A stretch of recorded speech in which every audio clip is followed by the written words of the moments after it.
जबलपुर खादर east में हम पहुंचे हुए हैं और लोगों से यहाँ पर बात कर रहे हैं। कुछ लोग और मौजूद है।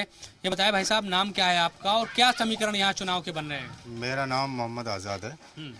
अभी इलेक्शन का दौर है तो उसके लिए अभी रैलियां शुरू हुई हैं। अभी तो ज़्यादातर ये भी नहीं पता कि कौन सी पार्टी से कौन खड़ा हुआ है। अच्छा, अभी सामने नहीं आया। अभी 2-3 पार्टियों के बहुत सामने कम दिन बचे हैं भाई, एक हफ्ता ही बचा है। हाल फिलहाल में जो रैली निकली है, 2 ही रैली निकली है सिर्फ यहाँ पर। एक तो आपकी निकली है, हमारी पार्टी की। हाँ, और एक जो है बहुजन समाज पार्टी की निकली है। तो बहुजन समाज पार्टी से जहरुद्दीन है और आप से हैं, आप पार्टी से सोनू करके हैं। नहीं, वो तो ठीक है। हम ये जानना चाह रहे हैं कि पिछली बार भी हम देखते हैं जब इस वार्ड की बात करते हैं तो यहाँ दलित वोट भी खास है, इसके अलावा मुस्लिम वोट भी ठीक ठाक स्थिति में इस वार्ड में है। तो क्या एक मुस्लिम कैंडिडेट को बसपा ने उतारकर चीज़ों को या समीकरण को बिगाड़ने की कोशिश की है, या उस स्थिति में अब एक तरीके मुस्लिम और दलित एक होकर उसको वोट देंगे, या कुछ और चीज़ें चल रही हैं? देखिए, मैं बताता हूँ। इसमें ऐसा है, बसपा ने जो अपना कैंडिडेट उतारा है ना, वो अगर इस टाइम हम देखे जाएं, समीकरण ये है कि हम बसपा को नहीं देखेंगे। समझ रहे? इस टाइम जो हमें देखना है हमारी कॉलोनी के विकास के द्वारा। हम सिर्फ अपना विकास देखेंगे। हम उसमें ये चेहरा नहीं देख रहे कि पार्टी कौन सी है और किसको देना है। कुछ हुआ है? हाँ, पिछली वाली एमसीटी से जो खड़ा हुआ था बंदा, जो जीता था, उसने भी बहुत सारा कुछ कराया था। साफ सफाई का बहुत अच्छा ध्यान रखा था। देखिए, डेली गाड़ी आती है कूड़े की। अभी तो हमें दिख रहा है बहुत बुरी स्थिति है यहाँ। ऐसा क्यों है? ये स्थिति, ये जो अभी खुदाई चल रही है यहाँ पर, अभी खुदाई चल रही है। तो ये मान के चलिए कि 4 दिन 5 दिन खुदाई चलती है और छोड़ के चले जाते हैं इसको। अभी काम चल रहा है, इसका प्रोसेस में है। तो ये भी प्रोसेस में है, काम चल रहा है, ये भी हो ही जाएगा। और बहरहाल ये है कि जो पिछला वाला जो एमसीडी का जो भी जीता था, उसने भी काम कराया। ऐसी बात नहीं है कि हम उसको नज़रअंदाज नहीं करेंगे कि उसने काम नहीं कराया। पोलों पे लाइट लगवाई थी। हाँ, तो अभी तो कई सारी लाइटें भी खराब हैं। तो अभी इलेक्शन, ये बताएं अब कि बीजेपी कह रही है कि हम जीत रहे हैं और आम आदमी पार्टी कह रही है हम जीत रहे हैं। इनके अलावा जो दूसरी, चाहे कांग्रेस हो या बसपा आपके हाथ से लड़ रहे हैं, उनमें कितना दम दिख रहा है? देखिए, इस सीट से तो मैं कह सकता हूँ कि बीएसपी दमदार है। दमदार है? हाँ। अच्छा, टक्कर रहेगी तो दो सीटों में, 2 पार्टियों में ही रहेगी सिर्फ यहाँ पर। एक तो बीजेपी और एक बसपा। हमारी पार्टी नहीं है? हमारी पार्टी की मुझे उम्मीद कम लग रही है यहाँ पर। ऐसा क्यों? क्या मुस्लिम भी बसपा को वोट देंगे हमारी पार्टी को? क्योंकि एक मुद्दा तो ये भी होता है ना कि भाई दिल्ली में सरकार किसकी एमसीडी में बनने जा रही है। उन दोनों चीजों को देखते हुए देखिए, एमसीडी में सरकार बनने से इतना फर्क नहीं पड़ता है। फंड तो सबको बराबर ही मिलना है एरिया वाइज। जो ये जहीरुल इस्लाम है, जहीर ये लोगों से मिलके रहता है, अच्छा आदमी है। लास्ट टाइम भी ये दूसरे नंबर पर रहा था। इस बार उम्मीद है, इन्हें नहीं लड़ा था। जी हाँ, तो दूसरे नंबर पर लड़े थे और इस बार इनके निकलने के अच्छे चांस है। फाइट इनकी और बीजेपी की ही है, आम आदमी पार्टी की नहीं। आम आदमी पार्टी फाइट में नहीं है। आम आदमी पार्टी ने कोई काम नहीं किया पूरी दिल्ली में। कहीं स्कूल, अस्पताल, ये सिर्फ सोशल मीडिया पे उनके देखने को मिले। आप स्कूलों में चले जाइए, टीचर्स तक नहीं है। क्या ऐसा है? क्या ये कह रहे हैं कि आम आदमी पार्टी ने कोई खास काम नहीं किया, यहाँ बसपा मजबूती के साथ लड़ रही है बीजेपी के सामने, ये सच है क्या?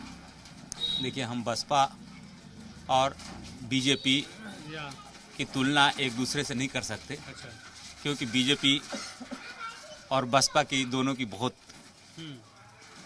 डिफरेंस है, ऊपर नीचे का फर्क है। इसलिए हमें बसपा को उसके बराबरी तो नहीं करनी चाहिए, न जोड़ना चाहिए। रह गया सवाल, आम आदमी पार्टी बीजेपी के टक्कर के लायक है।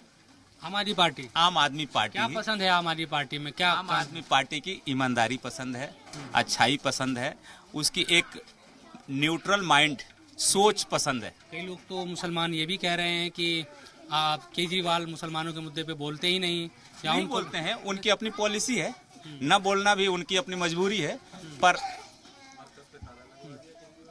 वो जो कुछ कर रहे हैं वो एक न्यूट्रल पॉलिसी है जो बेहतर है। इस बार आम आदमी पार्टी ने दिल्ली में बहुत अच्छी अच्छी लोकेशन पर पैसे से टिकट दिए हैं। मैं बता भी सकता हूँ।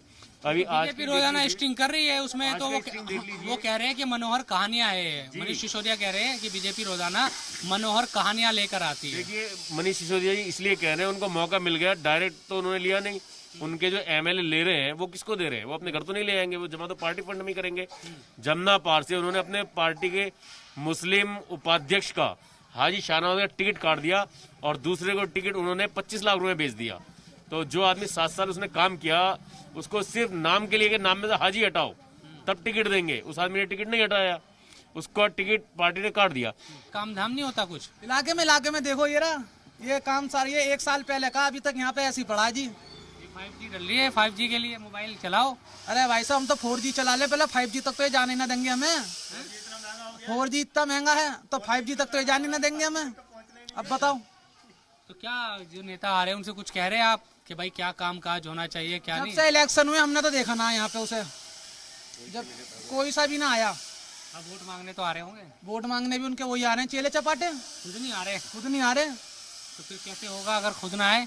हैं खुद ना आए तो जी फिर क्या करें हम तो। मैं तो वैसे ही मेरा वोटर ID कार्ड ना, और मैं तो वोटर ID कार्ड होता मैं तो वोट भी ना देता किसी को।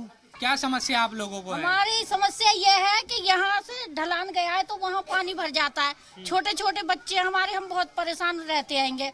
ये सीवर भर जाते हैं, इनसे बहुत ज्यादा दिक्कत है हमें। ये खुदवाए थे उन्होंने? हाँ उन्होंने खुदवाए थे। हाँ खुदवाए थे जो बना के गए उन्होंने इसका लेवल नहीं किया? लेवल तो नहीं किया, यही तो रोना रह गया। अब क्या करें, वहाँ पानी भरता है उधर से। जो नेता आते हैं उनसे कहते हैं आप कि भाई वोटों के टाइम पे आएंगे, वैसे कोई नेता नहीं आते। तो ये बताएं कि इसकी निकासी इनको रखने किधर थी, आपके इधर की तरफ गली के या इधर की तरफ? इधर होनी चाहिए थी। इधर भी होना चाहिए, उधर भी कर दो, दोनों तरफ हो जैसे बड़ी बड़ी ये नालियाँ निकल के बड़े नाले में मिलती हैं, पूरी कॉलोनी साफ रहती है, लेकिन यहाँ पर पानी का एग्जिट है ही नहीं हमारी गली आप में। ये कह रही है कि ये सीवर लाइन यहाँ डाल दी गई आपकी गलियों में, लेकिन इसकी निकासी का कोई सिस्टम नहीं बनाया गया? बिल्कुल नहीं है, बिल्कुल नहीं है। भैया आगे से बंद हो रहा है, उधर से नहीं है। इधर भी बंद है? हाँ इधर भी रोक लगा रखी है, इधर भी। वीडियो भी डाली है, वीडियो भी डाली उसके पास, और फिर भी ना वो आया ढूंढने के लिए कि देखा ही नहीं कि कोई डूब रहा क्या हो रहा। लोगों की परेशानी ये है कि यहाँ गलियों में सीवर लाइन डाली गई, लेकिन एक निकासी का एक सिस्टम होता है कि कम से कम जो सीवर है वो बाहर निकले, लेकिन यहाँ कोई भी निकासी का सिस्टम नहीं है। ये भी बड़ी विडम्बना है कि जो लोग काम कराते हैं, सरकार जो काम कराती है, कई काम किस तरह के होते हैं। इन लोगों की परेशानी पिछले 3 सालों से यही है। अब सोचिए कि बरसात में जब ज्यादा पानी भरता है तो इनके घरों में ही सीवर का पानी चला जाता है। क्या काम कराया सरकार ने? पता नहीं भाई क्या सरकार क्या करा रहा है काम। कौन ठेकेदार था पता है उसका?